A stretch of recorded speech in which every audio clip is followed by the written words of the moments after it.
اعوذ باللہ من الشیطان الرجیم بسم اللہ الرحمن الرحیم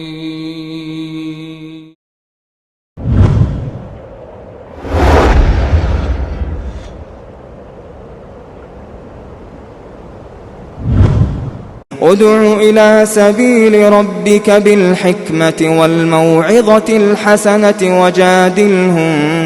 بالتي هي أحسن إن ربك هو أعلم بمن ضل عن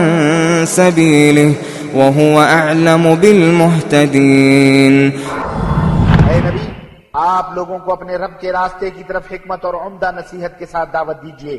اور ان سے ایسے طریقے سے مباحثہ کیجئے جو بہترین، بے شک آپ کا رب اسے بھی خوب جانتا ہے جو اس کی راہ سے بھٹک چکا ہے اور ہدایت پر چلنے والوں کو بھی خوب جانتا ہے۔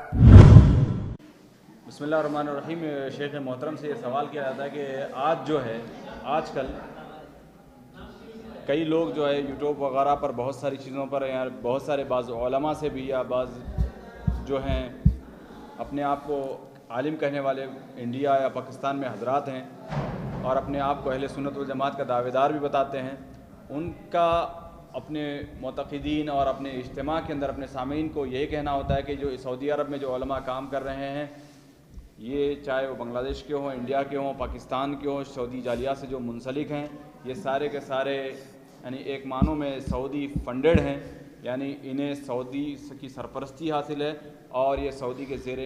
اہتمام کام کرتے ہیں، اسی لیے سعودی گورنمنٹ جو چاہتی ہے وہ وہی کہہ سکتے ہیں، دوسرا کہنے کی انہیں اجازت نہیں ہے اور یہ دوسرا کہہ بھی نہیں سکتے۔ لہذا تو اسی کے تعلق سے شیخ محترم جو آپ جالیات سے منسلک ہیں، تو یہی سوال ہے کہ کیا آج کل علماء کے اندر سعودی میں جو لوگ کام کرتے ہیں ان کے ساتھ یہی چیز پیش آتی ہے یا نہیں؟ بسم اللہ الرحمن الرحیم۔ الحمدللہ والصلاۃ والسلام علی رسول اللہ۔ سب سے پہلی بات تو یہ ہے ساتھیو کہ میں وہی بات کہوں گا جو حق ہے۔ دوسری بات یہ ہے کہ جو جالیات میں دعات ہیں، ظاہر بات ہے جو جالیات کے تابع کام کر رہے ہیں یا ان کی کفالت میں ہیں، تو جیسے دوسرے موظفین کی تنخواہ ہے ویسے ان کی بھی تنخواہ ہے۔ یہ نہیں ہے کہ وہ سارے کے سارے کیا ہے بیچارے مفت میں کام کر رہے ہیں۔ ظاہر بات ایک موظف ہیں، اپنے بیوی بچوں کو چھوڑ کر کے آئے ہیں تو انہیں خرچ کے لیے جس طریقے سے عام آدمی ایک تحفظ القرآن میں کام کر رہا ہے، کسی کمپنی میں کام کر رہا ہے، ان کی تنخواہ ویسے ان کی بھی تنخواہ ہے۔ البتہ جہاں تک یہ تعلق ہے کہ ہاں وہ گورنمنٹ کی مرضی کی بات کہتے ہیں، گورنمنٹ اپنی مرضی کے لیے صرف سیاسی باتیں ان سے کہلوا سکتی ہے اور دینی باتیں کہنے کے لیے یہاں پر کسی پر کوئی زور نہیں ہے۔ اور ظاہر بات ہے ان لوگوں کی باتیں سیاسی نہیں ہوتی، نہ ان کے لیے سیاسی گفتگو کرنا مناسب ہے، نہ ان سے سیاسی گفتگو کا مطالبہ کیا جاتا ہے۔ میں آج 25 سال سے کم نہیں ہوا ہوگا کہ میں دعوت کا کام اسی الغات میں کر رہا ہوں اور سعودیہ کے اکثر شہروں میں جانتے ہیں جانا ہوا ہے، لیکن کم سے کم مجھے تو یہ نہیں کہ ہاں بھائی کبھی بھی یہ مطالبہ ہوا ہو کہ میں کوئی سیاسی بیان دوں یا گورنمنٹ کا جو سیاسی نظریہ ہے، چاہے ایشیا سے متعلق ہے، یورپ سے متعلق ہے، اپنے یہاں سے متعلق ہے، اس سلسلے میں ہم دعات سے گورنمنٹ کوئی مطالبہ نہیں کرتی ہے۔ گورنمنٹ جو مطالبہ کر رہی ہے وہ یہ ہے کہ ادع الی سبیل ربک بالحکمۃ والموعظۃ الحسنۃ وجادلہم باللتی ہی احسن۔ اللہ تبارک و تعالیٰ کے دین کی طرف بلاؤ، حکمت سے، بہترین نصیحت کر کے، اور لوگوں سے جو بحث مباحثہ کرو وہ بہتر طریقے سے بحث مباحثہ کرو۔ اس لیے یہ الزام لگانا کہ یہ لوگ گورنمنٹ کی مرضی کے مطابق یا گورنمنٹ جو چاہتی ہے وہ ان سے کہلواتی، یہ بات سراسر غلط ہے۔ البتہ جہاں سے شبہہ پیدا ہوتا ہے میں اس کو بھی واضح کر دوں۔ اصل شبہہ لوگوں کو یہ پیدا ہوتا ہے کہ جو یہاں کے علماء کا نظریہ توحید سے متعلق ہے، وہ یہ جو دعات آئے ہیں عام طور پر وہ نظریہ جو لوگ پیش کرتے ہیں، تو جو علماء اہل حدیث ہیں وہ خواہ آج کے ہوں، یہ 50 سال سے ادھر کے جب سے سعودی گورنمنٹ کو اللہ تعالیٰ نے مال دیا اور ان کا مال ان تک پہنچنے لگا، یا اس سے پہلے کے ہوں، وہ توحید کے بارے میں وہیں پر ہیں جہاں پر پہلے تھے وہیں پر آج بھی ہیں۔ اس کی سب سے واضح دلیل میں آپ کے سامنے یہ کہوں کہ شیخ محمد بن عبد الوہاب رحمہ اللہ، شیخ محمد بن عبد الوہاب رحمہ اللہ نے جو دعوت اٹھائی ہے اور جس طرف لوگوں کو دعوت دی ہے، وہ بالکل سب سے پہلے ان کی دعوت یہی تھی کہ جتنے شرک اور بت کے اڈے یہاں پر بنے ہوئے، جیسے ہمارے اور آپ کے یہاں بنے ہوئے ہیں، جتنے مزارات بنے ہوئے تھے، انہوں نے ان مزارات کو ڈھایا اور جو اس وقت کے عمرا تھے ان سے مدد حاصل کی، لوگوں کی اس طرف دعوت دی، اور اس سلسلے میں بڑی ایک جاندار کتاب لکھی جو کتاب التوحید کے نام سے جانی جاتی ہے۔ اور میرے اپنے ناقص مطالعے کے حد تک اس میں کوئی شک نہیں ہے، خالص توحید کے موقع پر،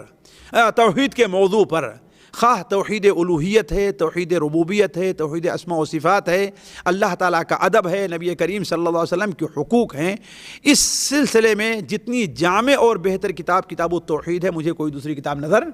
نہیں آئی۔ لیکن یہ نہیں ہے کہ ہمیں یا ہمارے جو علماء ہیں ہندوستان پاکستان میں انہیں مجبور کیا گیا ہے اس کتاب کے پڑھنے اور پڑھانے پر، نہیں۔ اصل کیا ہے، جو منہج یا جو فکر شیخ محمد بن الوہاب کی رہی ہے، وہی فکر ہر اہل حدیث اور ہر موحد کی ہونی چاہیے اور رہی ہے، وہی فکر ہر موحد کی اور اہل حدیث کی رہنی چاہیے اور وہی رہی ہے۔ شیخ محمد بن الوہاب رحمہ اللہ اپنی اس کتاب کے اندر شروع کیا کرتے ہیں، کوئی بھی باب باندھا، سب سے پہلے ایک آیت رکھی، ایک دو، اس کے بعد نبی کریم صلی اللہ علیہ وسلم کی حدیثیں، اس کے علاوہ اور کوئی بات انہوں نے رکھی ہی نہیں ہے۔ پھر آخر مسائل کے نام سے کچھ مسائل کا استنباط کیا، ورنہ علماء کے اقوال تو شاید ہی کہیں انہوں نے نقل کیا ہے۔ صرف کیا رکھا ہے، قرآن مجید کی آیات اور حدیث رسول، صرف یہی چیز رکھی، اپنی طرف سے کوئی چیز نہیں رکھی۔ تو جو آدمی توحید کو سمجھتا ہے، چاہے وہ اس صدی کا ہے، اس سے پہلے والی صدی کا ہے، اس سے پہلے 2-4 صدی کا ہے، اس کا بعین ہی نظریہ توحید سے متعلق، اللہ تعالیٰ کے ادب اور حقوق سے متعلق وہی ہوگا جو کتاب التوحید کے اندر پیش کیا گیا۔ اس کی ایک مثال میں دیتا ہوں۔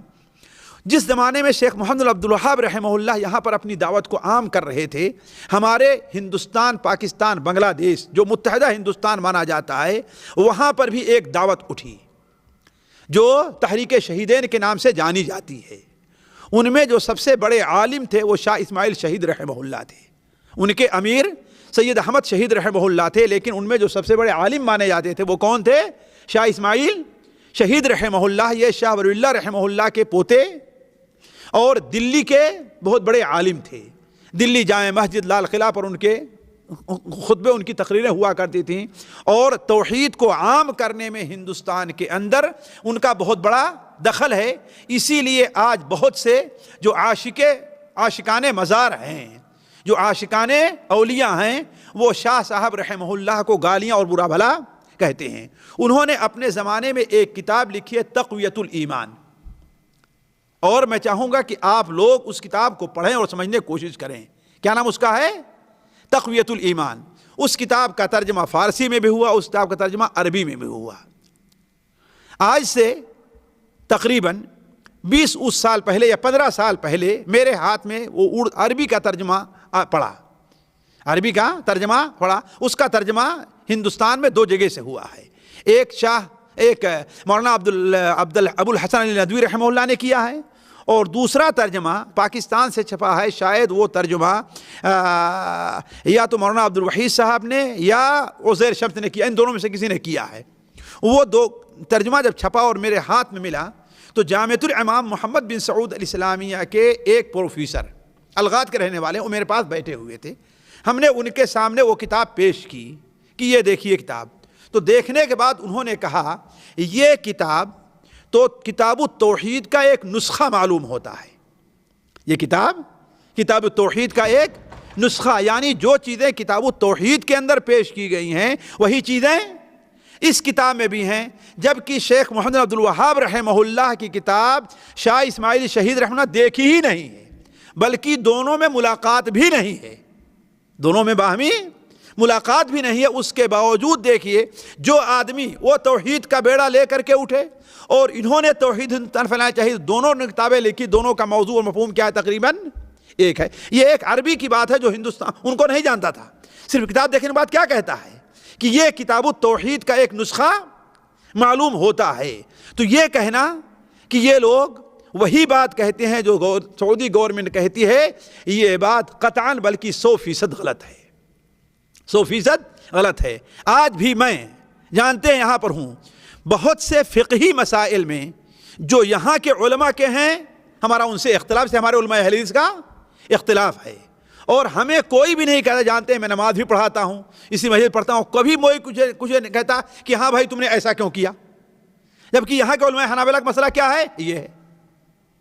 ہے کہ نہیں؟ مثال کے طور پر کیا رکوع سے اٹھنے کے بعد کیا یہاں ہاتھ، میں نماز پڑھاتا ہوں، ہاتھ کبھی باندھا اور کبھی چھوڑ دیا، کبھی کسی نے مجھے یہ نہیں کہا کہ تم نے ایسا کیوں کیا ہے، یہیں سب کے سامنے میں سنت پڑھتا ہوں۔ یہاں علماء حنابلہ کا مسئلہ یہ ہے کہ جلسے استراحت سنت نہیں ہے یا وقت حاجت ہے، اور میں نے شاید ہی کبھی کوئی سنت پڑھی ہو ان لوگوں کے سامنے کہ جلسے استراحت نہ کیا ہو، کبھی مجھے کسی نے ٹوکا نہیں اور نہ مجھے مجبور کیا کہ تم بھی حنبلی مذہب کے اوپر آؤ۔ تو عرض کرنے کا مقصد یہ ہے کہ یہ بات بڑی تفصیل طلب ہے، میں اس طرف نہیں جانا چاہتا، صرف یہ کہنے کا مطلب میرے کہنے کا مطلب ہے کہ ایسا کہنا کہ ہاں یہ لوگ سعودی گورنمنٹ کے تابع ہیں ان تمام چیزوں میں، یہ بات غلط ہے۔ یہی سعودی آنے سے پہلے ہمارا اور اہل علم علماء اہل حدیث کا موقف رہا ہے جو اب ہے، اور سعودی سے جانے کے بعد بھی یہی موقف رہا ہے اور رہے گا، اس کے اندر کوئی تبدیلی نہیں ہے۔ فرق یہ ہے کہ توحید ایک ہے، توحید ایک ہے، چاہے یہاں پائی جائے یا ہندوستان اور پاکستان میں پائی جائے، لہذا جو آدمی توحید پر بات کرے گا وہ وہی حدیثیں لے آئے گا، وہی آیتیں لے آئے گا، وہی اسلوب اختیار کرے گا، اس لیے کہ قرآن سب کا ایک ہے اور حدیثیں سب کی ایک ہیں۔ جی